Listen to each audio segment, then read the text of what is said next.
No. Why are we dark?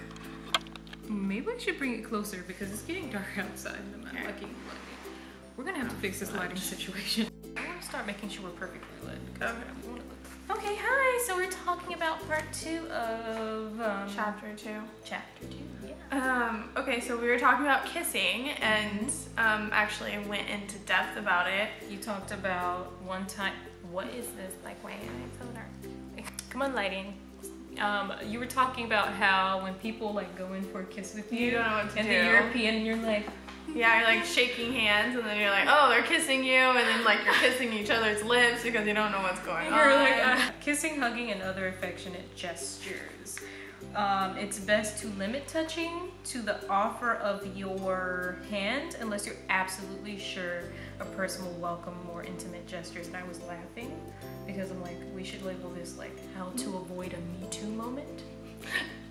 Yeah, that's true.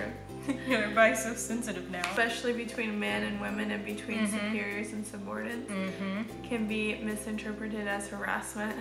We've seen a lot of that lately. How to avoid how do you heads. avoid bumping heads when greeting with a kiss? Right cheek to right cheek. If you turn your head slightly to the left, the other person will instinctively follow suit. And there's like this thing about gloves. In warmer weather, people normally remove their right gloves to shake hands. Except for very formal occasions and receiving lines, gloves are removed indoors. How does the two-cheek or European... You know what this lighting first. It goes back and forth with you. I'm gonna have to keep my head up. Maybe Okay, you I'm can gonna wait. I'm there. gonna wait for you, lighting. You know what? I'm gonna go up here. Okay.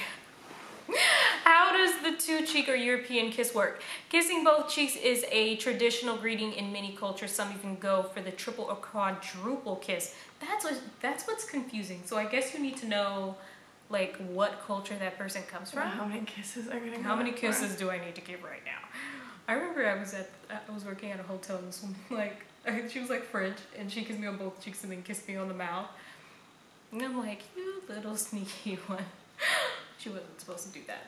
No one is supposed to kiss you on the mouth. I just want to reiterate that. Kissing is usually accompanied by an embrace, which may be close or involve only arm touching. While they are facing and hugging, each person turns his or her head a bit to the left and offers the right cheek than the other. This is interesting. Hand kissing, though it's kind of outdated, but you may encounter a hand kissing on occasion. But when you do it, the person actually doesn't kiss your hand. They just air kiss it. That's what it says. It seems so Beverly Hills fake though. Oh, hi. Who does that? I don't know, I guess it's etiquette. I guess it's etiquette. This has at least happened to you once. I noticed a client sneezing into his hand. A few minutes later, my boss introduced me to him. This is funny. I didn't want to shake his hand, but I did. Was there any other option? No. I wouldn't know what to do. Not really. It's just like, ew! Like, I would search for the hand sanitizer immediately. It says, no, not really. Know that you did the right thing, assuming that your next stop was the restroom for a thorough hand washing with soap or hot water. If you didn't shake, the client would have wondered what was wrong with you and your boss would have been embarrassed by your actions. Yeah, that makes sense. Where are you? Okay, this is gonna have to stop. I'm not down for bad lighting anymore. Okay, so introductions. When you're making the introduction, look at the person you are speaking to first. Speak clearly, state your introductions courteously. Turn to and say this person's name first.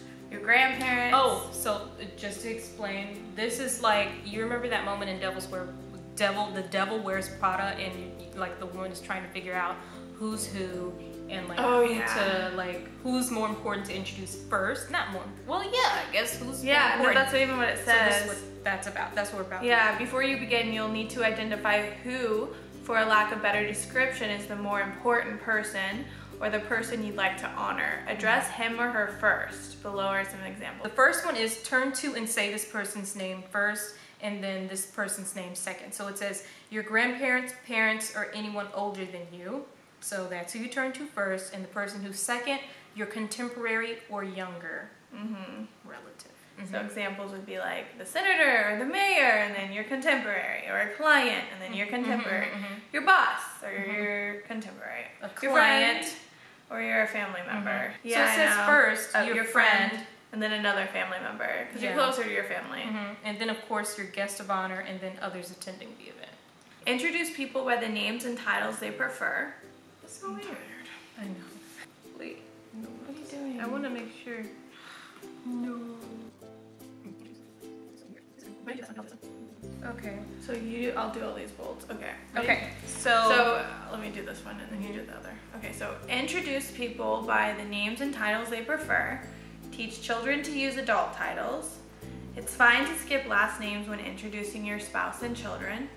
Introduce other family members by their full names. Name group members first. And start the conversation. When you are being introduced, listen carefully and focus on names. Respond graciously. Use the names by which people are introduced. It's okay to correct a mistake right up front. When you're repeatedly introduced incorrectly, say by a title or nickname you like. Take the person aside and tell him as nicely as possible. Wait until all introductions are complete before conversing. Listen for conversational cues. My neighbor, my sister, or professional title can provide an opening for conversation. When someone forgets to introduce you. That's awkward. Yeah, that's awkward. You can say, hi, I don't think we've met. I'm Andrea Stein. Problem solved for everyone. 6 introduction mistakes. Looking away. Making too personal comments like divorces, job losses, illnesses. Yeah, that's really awkward. Like, this person just lost his job. Hi, I just got divorced. No. Interrupting when others are engaged in serious conversation. Deferring to one person at the expense of the other. Be sure that both parties are included in any conversation that follows an introduction. And gushing. Most people are gushing. Most people are embarrassed by overly enthusiastic introductions. But what if I think someone's hot? Guess don't do it. Well, they might be embarrassed. Making someone wait to be introduced. That's example. Excuse me, hi Jane, nice to see you. Have you met Abby and Jack? Oh yeah, okay, so that is what to do. And then when someone introduces himself to you, make sure you introduce yourself back. So you avoid the, and your name is? Like, hi, I'm Ariel. Hi. So I feel like I've done that. I've done that. That's why I said, like, when I was reading, I'm like, I've done that so many times. I knew that's what you were talking about. Name tags? Oh yeah, this is cool. They're supposed to be worn on the right-hand side of your shirt. So when you go in and shake, your eyes go directly to that shoulder. Excellent. I know. Because I've done that where it's like, I want to look, but then I want that person to think that I know their name, but I don't. Handling mistakes. If you can't remember a name, say, what does it say? Just apologize quickly. I'm so sorry, I've forgotten your name. I hate saying that. Me too, but. Or hello, I'm Katie Smith. It's so nice. And if someone's forgotten your name, do the kind thing. Help them out of their jam by extending your hand and saying, hello, I'm Kathy Smith. It's so nice to meet you. How nice. And tips to be, if someone's being rude, don't take it personally, which is also said in the 4 agreements. Pick your battles and laugh it off, because what else can you do besides cry? What's the point? And if you get a title wrong, apologize for your error and make an effort to remember the title in the future. It's all right to ask someone to say their name in an introduction. I'd like you to meet our neighbor, Charles. Charles, would you please say your last name? That's so good. So you could be like, I don't know how to say your last name. Yeah, so can you please say your last name? And last is the... You can read it. When you know that you'll be expected to introduce a person whose name you aren't sure how to pronounce ahead of time, ask the person or someone else who knows.